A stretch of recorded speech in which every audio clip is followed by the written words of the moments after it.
ассалому алейкум бинандаҳои арҷманд. барномаи навбатии иттилоотию таҳлилии набзи зиндагӣ манзури шумост. ин барномаест ки дар ҳамкорӣ бо стансияҳои телевизионии мустақили тоҷикистон ва ташкилоти ҷамъиятие ки дар самти муҳоҷирати бехатар корбарӣ мекунанд омода мешавад ва мо дар мавриди масъалаҳои муҳоҷират ва бехатарии он суҳбат мекунем.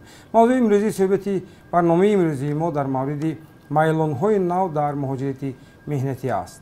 имрӯз мо дида истодем ки қисме аз ҳамватанони мо дар кишварҳои аврупо аз ҷумла бритониёи кабир ва ҳамчунин Кореяи ҷанубӣ дар ҷустуҷӯи кор озми сафар ҳастанд. он чӣ мушкилот ва дастовардҳо дорад? омодагӣ ба он сафар чӣ гуна сурат мегирад?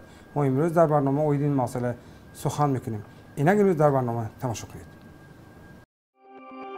талаботҳои нави Федератсияи Русия барои муҳоҷирони меҳнатӣ мушкилиҳо эҷод карда истодааст. ин боис мегардад ки муҳоҷирони меҳнатии тоҷик кишвари корфарморо иваз кунанд. аврупо, Кореяи ҷанубӣ, кишварҳои назди Балтика бо пешниҳоди корҳои мавсими муҳоҷирони меҳнатиро қабул карда истодааст. ин раванд чӣ гуна ҷараён дорад? коршиноси масоили байналхалқӣ, журналисти варзида Неъматулло Мирсаидов ва раиси анҷумани миллии васоити ахбори оммаи мустақили Тоҷикистон Нуриддин Қаршибоев ин мавзӯъро таҳлил мекунанд. буду бош солҳои охир дар Федератсияи Россия ки аксари муҳоҷирони меҳнатии мо ба он ҷо мераванд то рафт мушкилтар шуда истодааст.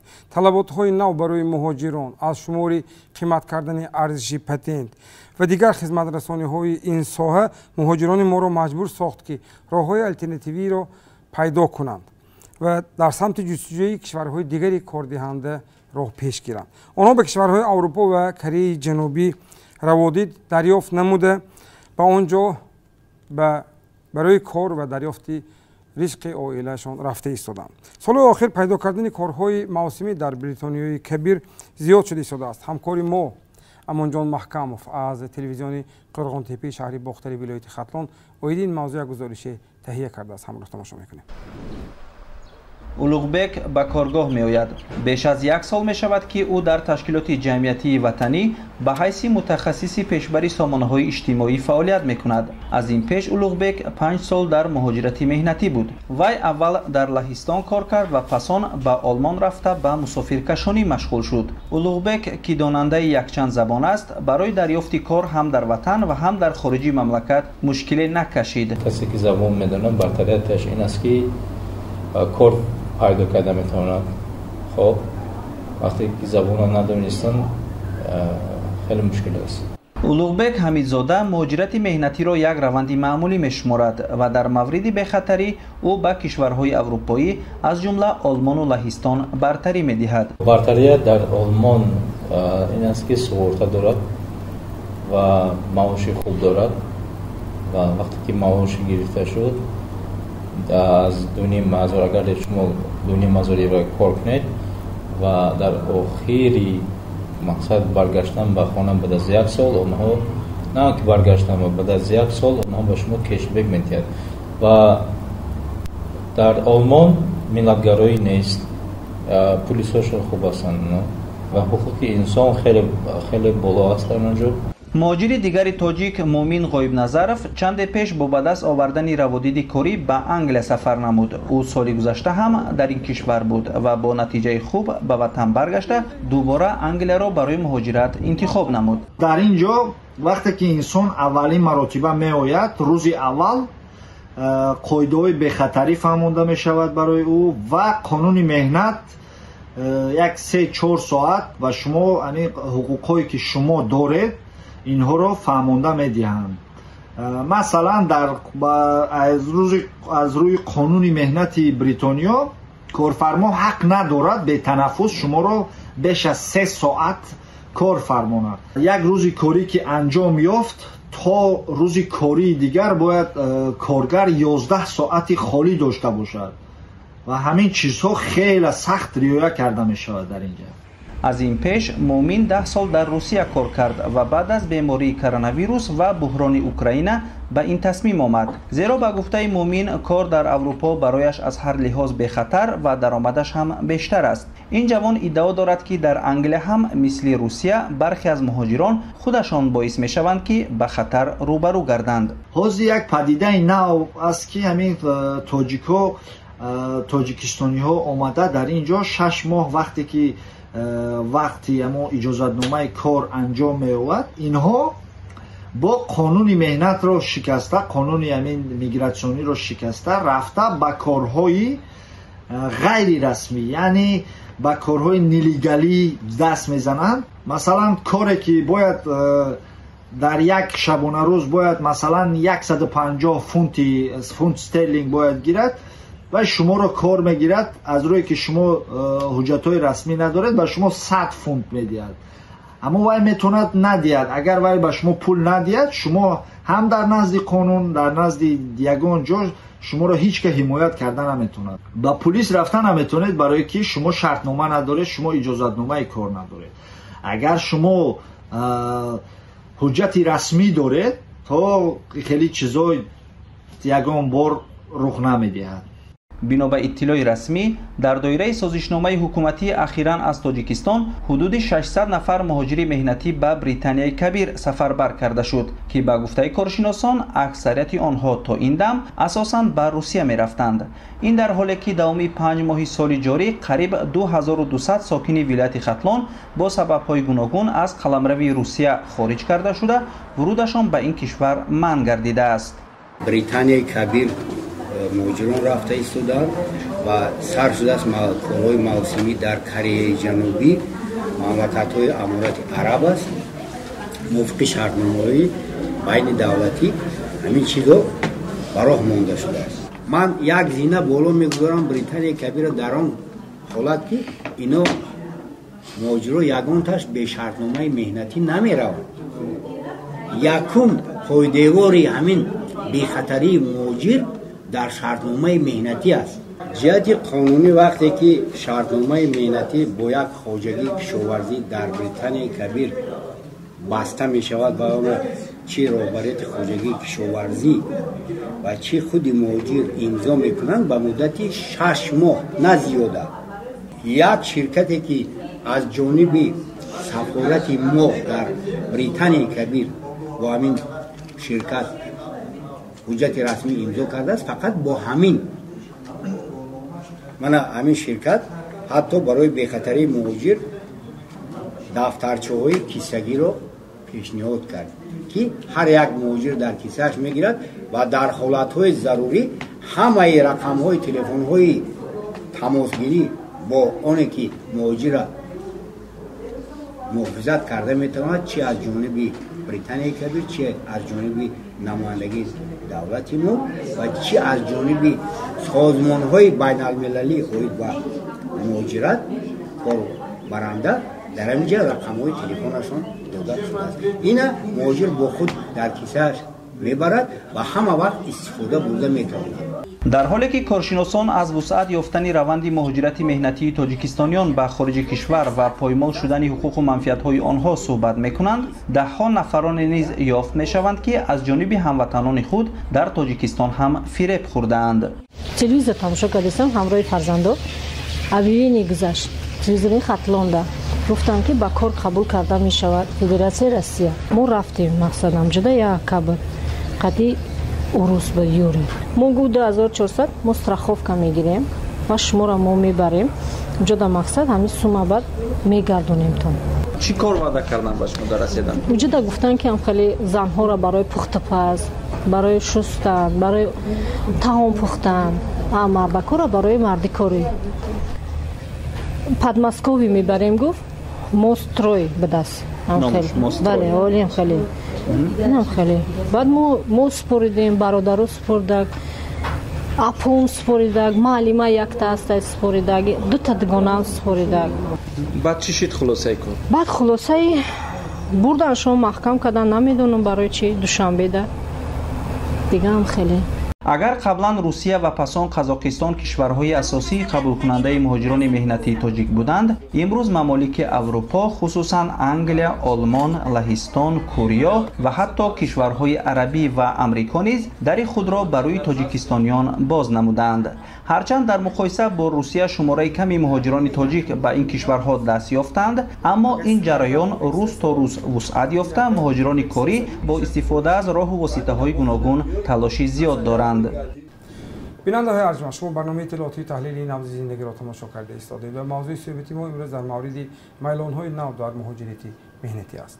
як мақоли халқие ҳаст, мегӯянд ки шаҳри якчашма ревӣ якчашма шавӣ. ба мазмуни ҳуқуқӣ ба ин мақол агар назар кунем, агар ба кишвари дигаре ворид шавӣ, ҳатман бояд қонуну талаботҳои буду бошу ин кишварро риоя ва ҳамчунин фарҳангу маданияти онро эҳтиром гузорӣ.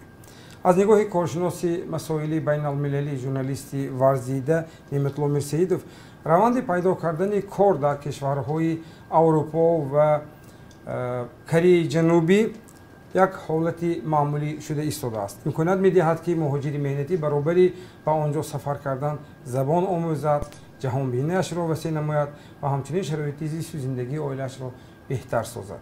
инак таваҷҷӯҳ кунед ба андешаи коршинос Неъматулло Мирсаидов. бароем ки ба бозори дигар мо мутобиқ шавем, пеш аз ҳама бояд забонҳоро омӯхт. дар худи мактаб аллакай бояд ба забон омӯзӣ муносибат бояд дигар шавад. яъне забонҳои хориҷӣ баробари забони тоҷикӣ бояд соатҳои зиёд дошта бошанд, яъне мукаммалтар омӯхта шаванд, ки ҷавонон агар имконияти давом додани таҳсилро дар мактабҳои олӣ надошта бошанд, онҳо тавонанд ба дигар давлатҳо барои кӯмак расондан ба вазъи иқтисодии оила сафар кунанд, ҷои корӣ ёбанд ва агар бо созмонҳое ки имрӯз ба ҳамин кор вобаста ҳастанд, онҳо ҳам метавонанд самарабахштар кор кунанд. мо мешунавем, мебинем ки баъзе нафарон ба Кӯриёи ҷанубӣ сафар карда истоданд, баъзеҳо ба дигар давлатҳои Аврупо, ба Англия, ба Олмон рафтагиҳо ҳам ҳастанд. баъзе давлатҳои дигар ба мисли Чехия, Полша, онҳо ҳам эҳтиёҷ доранд ба қувваҳои меҳнатӣ. акнун ба куҷое ки наравем, мо бояд як чизро ҳамеша хеле хуб дарк кунем, ки нисбати мардуми ҳамон ҷо, ҳамон давлате ки шумо онҷоро интихоб кардед барои кор кардан, эҳтиром зоҳир кардани мо дар кор аст. яъне эҳтиром нисбати расму оини онҳо, эҳтиром нисбат ба мардуми онҳо, ба забони онҳо, ба ҳама эҳтиром гузоштан дар кор, ҳамчунин ба қонун эҳтиром гузоштан дар кор.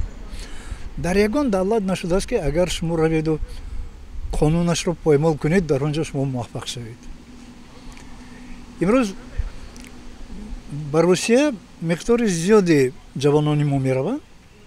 албатта онҳо пешакӣ омодагӣ намебинанд. ҳар касе хоҳад баъди хатми мактаби миёна меравад ва дар худи Русия ҳам эҳтиром ба нисбати қонуни ҳамин кишвар, нисбат ба мардуми ҳамин кишвар на ҳама мегузоранд. барои ҳамон баъзе муаммоҳо ба вуҷуд меоянд. албатта суистеъмол аз тарафи намояндагони сохторҳои ҳифзи ҳуқуқи он кишвар ҳам ҳастанд, вале дигар ҷонибаш ҳам мо бояд ба назар гирем. мо бояд эътироф намоем ки дар байни ҷавонони мо ҳама солимфикр, хушодоб, хушрафтор нестанд. унсурони ҷинояткор ҳам ҳастанд.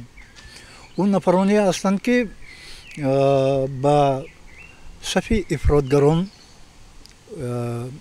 چی میشوند همراه میشوند شامل میشوند و نفرانی هستند که نشو جلاب هستند برای همون اگر هر بلایی که اونها میخیزونند به سری مردم حتی بیگناه هم آمده میزند برای همون همین جانبی مسئله رو هم ما باید خیلی خوب درک کنیم اکنون در کشورهای دموکراتی در کشورهایی که مترقی هستند پهلوهای مثبت خیلی بسیارند پهلوی مثبت همین که اگر شما از روی قانون رفتار کنید عمل کنید به شما هیچ کس اونجا کاردار نمی شود این یک یعنی قانون رو خودی ساختارهای حفظ حقوقشون هم خیلی خوب رعایت میکنند و احترام میکنند غیر از این سطح بلند معاش در اونجا اکنون دولت هم باید منفعت دار باشد دولت منفعت دار باید از اون جهت باشد که امروز به اقتصاد کشوری ما اون پولی که مهاجران مهنتی وارد میکنن خیلی ضرور است و حتی بسیار کمک های زیاد به بانک ها میرساند غیر از اون خود مردم که مقدار پولشان زیاد می شود خودشان سرمایه گذار داخلی می شوند کارخانه ها بنیاد می کنند اگر حتی یک دکانچه میده سودا اگر بنیاد کند هم نه تنها سطح زندگیش بهتر می شود بلکه به خود کشور هم مدد می رساند اگر سطح زندگی کشوری ما مردم کشوری ما هر چقدر بلندتر باشد پرابلم های دولت هم کم می شود برای همون یک برنامه های از جانب خود کشور هم باید باشند که به همون دولت هایی که احتیاج به قوه کاری دارند به همونجا مخصوص مردم را آماده سازیم و با اونجا خودمون سفربر کنیم این کار رو زیر نظارت گیریم بیش از 800 نفر ساکنان ولایت سوخت میخواهند که امسال به کشورهای خارجی دور سفری مهنتی داشته باشند. این شماری ساکنان در روی خط مؤسسه دولتی مرکز مشورتی آمادگی پیش از سفری مهاجران مهنتی قید شدند. آنها تصمیم دارند که به کشورهای بریتانیای کبیر، پولش و کره جنوبی به مهاجرت روند. سبب مهاجرت آنها به این مؤسسه دانستن طلبات وارد شوی به این کشور همچنین دانستن حقوقهای آنها هنگام تهیه حجت‌ها. متخصصان این مؤسسه دولتی میگویند که سال آخر وضع قبول مهاجر و دادن روادید یعنی ویزا به این کشورهایی که نامبر شد از جمله بریتانیای کبیر، پولش و کره جنوبی به مراتب بهتر شده است. همکاران ما مفتون شکر و نسیم جان رحیموف از تلویزیون سیمای مستقل یکم شهر خوجند از موضوع ناهی بابا جان غفور یک گزارشی تهیه کردند که این موضوع رو ادامه میدهد. همراه تماشا میکنید. این جوان نعمت ایوبов است. وی ساکن 37 ساله ناهی باباجان غفورов میباشد. چند مدت پیش از کشور کره برگشت. او در یکی از شهرهای کره جنوبی 3 ماه در کارخانه استحصال کار کرد. سفر او از ماه فوریه آغاز شده تا آخر اپریل سال روان ادامه کرد. میگوید شرایط و فعالیت در کره نسبتاً بهتر بوده. کسی حقوق شما را پایمال نمیکند به شرطی که حجت‌ها و بود و باش شما قانونی باشد. ما در شهر پرنی کره بودیم. اونجا قریبی 3 ماه همونجا بودیم کار کردیم واشکیم در زوادا کار کردیم. برابر نعمت ایوبов باز 5 نفر دیگر از ناحیه باباجان غفورов در کره قرار داشتند و آنها دوام 3 ماه فعالیت مهنتی نمودند. این مهاجران مهنتی برای پیش بردن زندگی و دریافت کار و حاصل نمودن تجربه به مهاجرت رفتند. نهادهای دولتی دخلدار از توجه بیشتری ساکنان به کشورهای اتحادیه اروپا خبر دادند. متخصصان ریاست خدمات مهاجرت در ولایت سو خبر میدهند که شماره مهاجران مهنتی به کشورهای اتحادیه اروپا بیشتر شده است. این حالت را در مقایسه به 3 ماه اول سال 2022 تحلیل نموده خلاصه کردند که ساکنان سوخت به کشورهای اتحادیه اروپا، کره، لاتویا و لیتوا توجهشان را بیشتر کردند.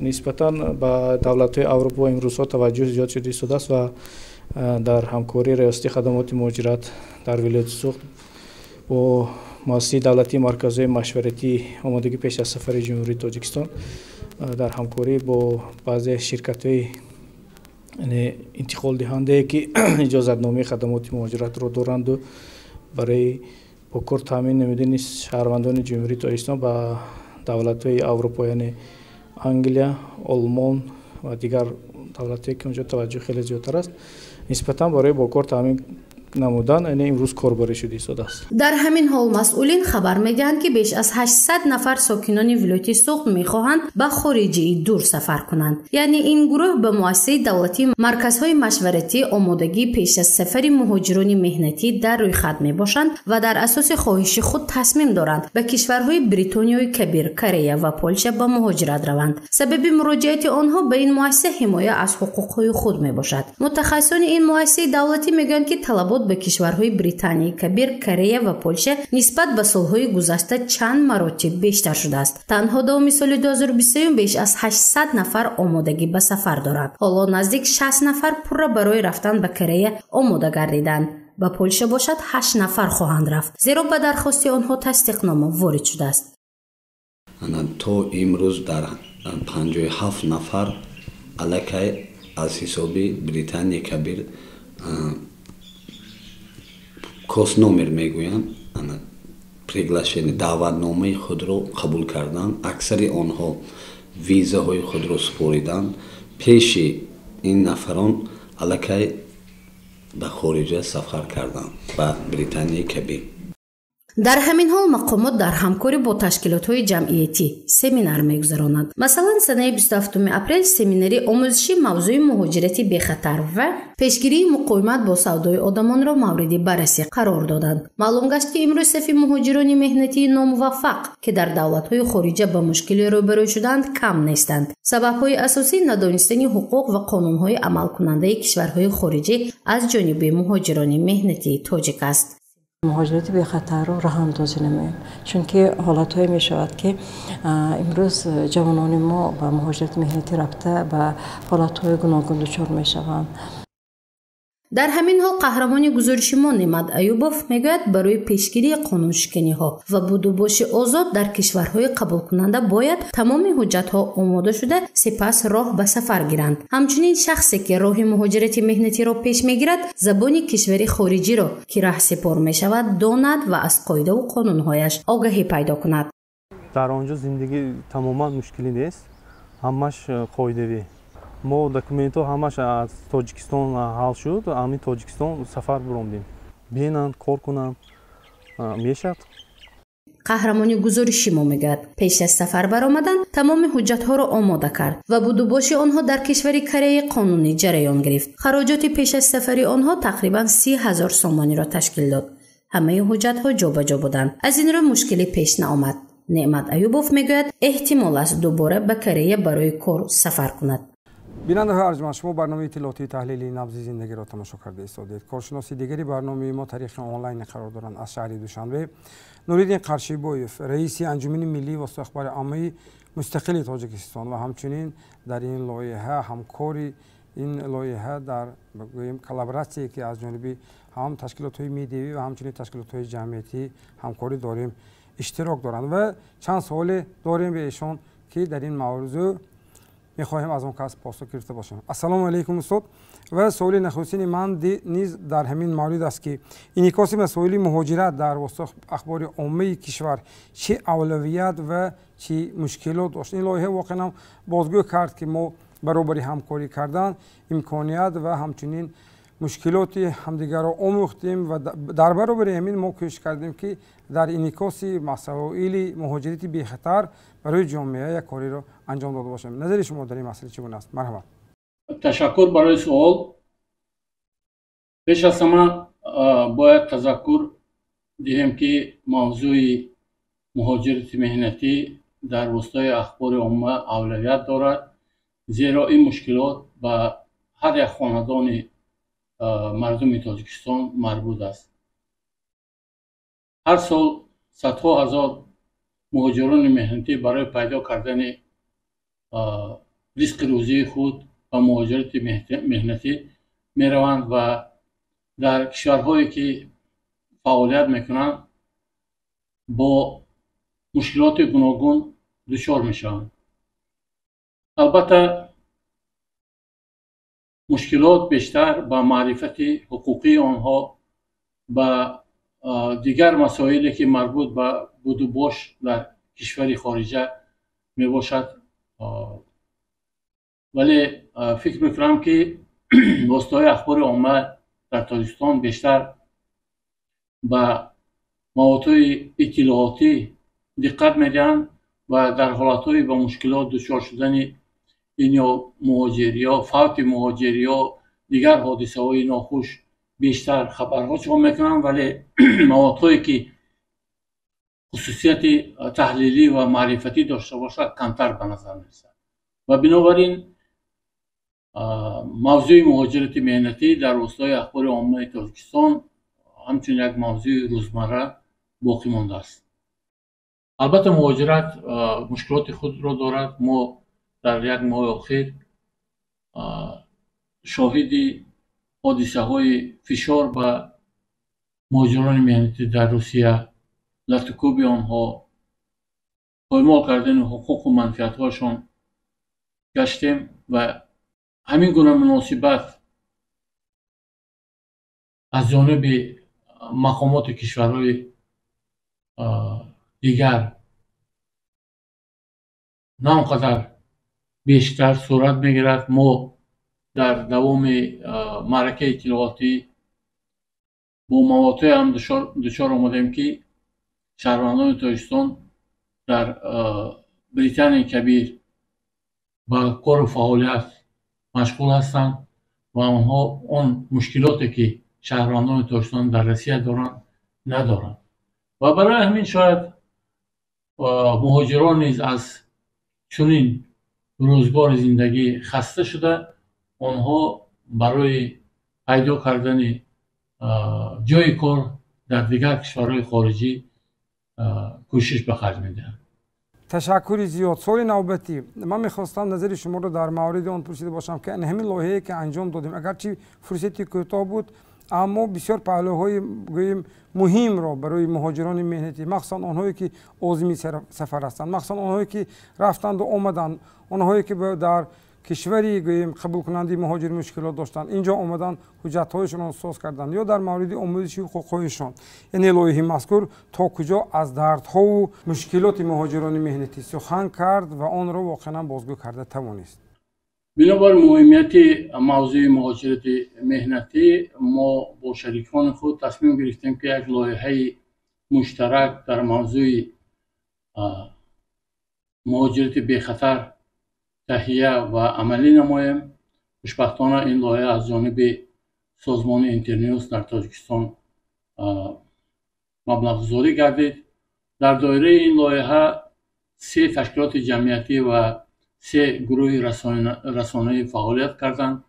آنها در اساس نقشه یگانه محتوا ایجاد کردند. آن را در تمام شبکه‌های اجتماعی از طریق وسایل اخبار عامه و دیگر امکانات‌های موجوده استفاده برده اطلاعات بیشتری برای مردمی که بیشتر از دهات تاجیکستان با مهاجرت مهنتی سفر میکنند مواد پیشنهاد کردند و این مواد به خاطر بلند برداشتن معرفت حقوقی، معرفت فرهنگی مهاجران مهنتی بود که آنها در خارج کشور به مشکلات ها دچار نگردند. در این مواد در چارچوبه این لایحه بیشتر موادهای پیشنهاد گردید که برای آنها همچون یک مصلحت، همچون یک راهنما در تامین مهاجرت مهنتی خدمت کرده میتوانستند. امروز ما دیده ایستادیم که علاقه میلان‌های نو در سمت پیدا کردن کشورهای الटरनेटिव्ی برای پیدا کردن جای کاری برای مهاجران مهنتی پیدا شده است. در مثالی گفتیم یک قسم کشورهای اروپا و همچنین کشورهای شرق نزدیک در مثال کره جنوبی. یعنی شما احساس کرده ایستادید که در این سمت علاقه دولت نیز برنامه‌های سمت مهاجرتی خودش را نیز به همین میلان علاقه مطابق کرده ایستاده است. نظر شما به این مسئله چگونه است؟ سوال بسیار عجایب. البته وظیفه دولت همکاری کردن درباره شهروندان خود می باشد و حکومت تاجیکستان برای تامین مهاجرت بخطر شهروندان تاجیکستان در خارج کشور اقدام‌های خوب راه اندازی میکند. ولی پیش از همه باید قید کنیم که در تأمین حقوق و منفعت‌های شهروندان تاجیکستان مقامات تاجیکستان دست کوتاه است و اون نمایندگی هایی که در خارج کشور فعالیت میکنند به اندیشه من باید مؤثرتر اقدام کنند تا که اون حادثه های نقض حقوق شهروندان تاجیکستان هنگام مهاجرت مهنتی باید کمتر به نظر رسد. تشکر. من در آغاز صحبت یک قسم اشاره کردم، گفتم که امروز اکثری مهاجران ما فدراسیون روسیه را چون کشوری که کار میدهد، معاش میدهد و امکانیت پیدا کردن شرایط خوب برای زندگیشان انتخاب کردند. اما پیدا شدن دیگر کشورها چون الटरनेटिव از آن دلالت میدهد که واقعا وقت‌های آخر، سال‌های آخر واقعا نظام بود و باش در کشور فدراسیون روسیه واقعا بسیار مشکل‌تر شده ایستاده است و انا همین گوییم انتخاب را از جانب مهاجران شما چگونه بهاگذاری میکنید که این چی معنا دارد؟ یعنی مهاجر از مشکل سازی کشور قبول کننده مهاجر مانده شد یا امکانات های نو میجوید؟ نظر شما؟ خوب میشد که در خود تاجیکستان بیشتر سر آن اندیشه نمایند که جایهای کار با معاش سزاوار برای شهروندان فراهم سازند تا که از ناچاری به مهاجرت رفتن مردم تاجیکستان کمتر گردد. البته مهاجرت این یک روند گلوبالی است، جهانی است، ولی بیشتر مهاجرتی که از جانب شهروندان تاجیکستان به کشورهای خارجی صورت میگیرد از ناچاری است. برای پیدا کردن رزق روزی، برای تامین کردن روزگار خودشان، برای تامین کردن فرزندانشان، مردم تاجیک به مهاجرت می روند. در برابر مردها مهاجرت زنها نیز به نظر می رسد که به اندیشه من به گنفوند ملت تاثیر منفی رسانده می تواند. تشکر استاد برای پاسخ به سوالهای برنامه و فکر میکنم این صحبت ما برای بیننده ها از منفعت خالی نبود. تشکر برای اشتراکتون. برنامه را ادامه میدیم. بیننده های عزیز، زمانی ما میگفتیم که در مهاجرت محصول مهنت مهاجر باقی میماند و به وطن تنها مبلغ وارد میسازد. امروز آن مهاجران سابقه دار با تجربه بای تخصصی خودشان علاقه در وطن کار کرده ایستاده‌اند و در آبادی وطن حصه‌گذار هستند. راه‌های دیگری کار را البته می‌جویند که این البته خوب است. مهاجر امکانیت‌های خود را می‌سنجد، زبان را می‌آموزد، جهان بینی‌اش را وسیع می‌گرداند. تاجیکستان امروز به شمار کشورهای رو به انکشاف شامل می‌شود. نقش مهاجران مهنتی در آباد کردن وطن و همچنین بودجه آن نظررس میباشد. مهاجران امروز از مهاجران 20 سالی پیشین به کلی فرق دارد. آنها علاقه در بهبود بخشیدن زندگی خودشان، در زبان آموزیشان، در بهتر کردن شرایط امکانیت‌هایشان، در شناخت حقوق‌هایشان پیش از همه کوشش می‌ورزند و البته آنها هنگامی که در کشور مهاجرت قرار دارند کوشش می‌کنند که در صورتی رخ دادن یگان حادثه، یگان مشکلی به کجا مراجعت کردنشان را نیز علاقه آموخته ایستادند. این نشانه آن است که امروز مهاجرت روندهای مثبت خودش را نیز نشان داده ایستاده است. با این عملش مهاجرتی بی خطر را برای خودش و اهل عائله‌اش تامین می‌کند. این برنامه اطلاعاتی تحلیلی نبض زندگی بود. خیر، خانه آباد و سربلند و پیروز باشید.